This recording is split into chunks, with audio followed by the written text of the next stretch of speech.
When you came in this morning, did you happen to notice the parking spaces outlined in blue? Or perhaps the areas of the sidewalk that are sloped down so that they're flush with the driveway?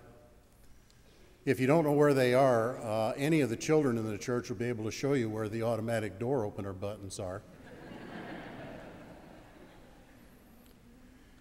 Local, state, and federal governments have worked diligently to mandate accessibility to public spaces for people with disabilities.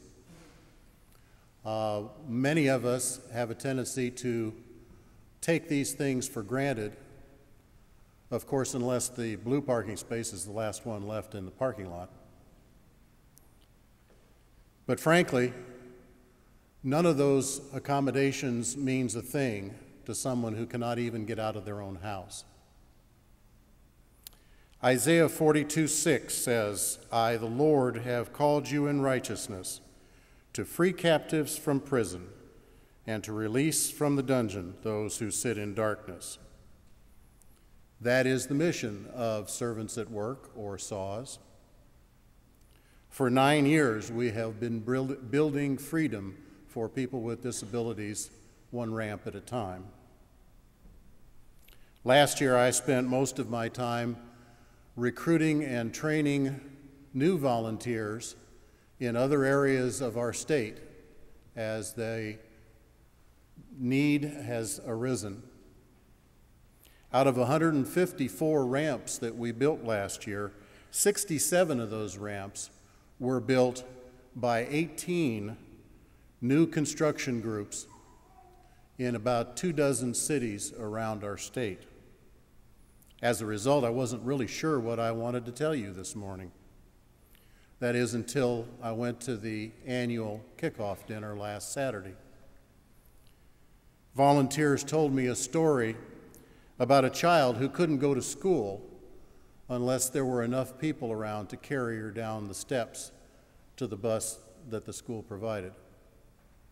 They told me the story of an elderly widow who had literally not been out of her home in more than 3 years. They also told me the story of Chester. We built Chester a ramp in the fall of last year. Chester and his wife, who is mentally challenged, lives in a tiny duplex in probably one of the most hardcore neighborhoods in this city. The volunteers witnessed to the fact that Chester would crawl around his tiny space because he couldn't navigate the manual wheelchair through the cramped spaces.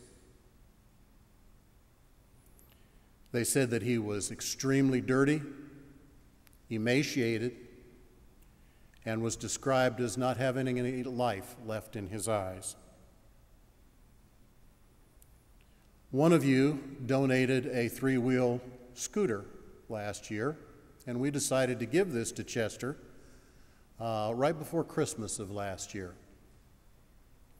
On Tuesday, a volunteer went out to look at an adjustment that needed to be made to the ramp. They reported back that Chester had gained 11 pounds. He was taking this scooter to his nearby doctor by himself, and he greeted the volunteer with a huge smile and a big wave.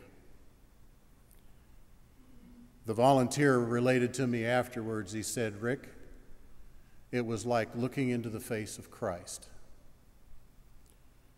There is much to be done. There is a lot of work left to do, and we need your help in whatever form that might take.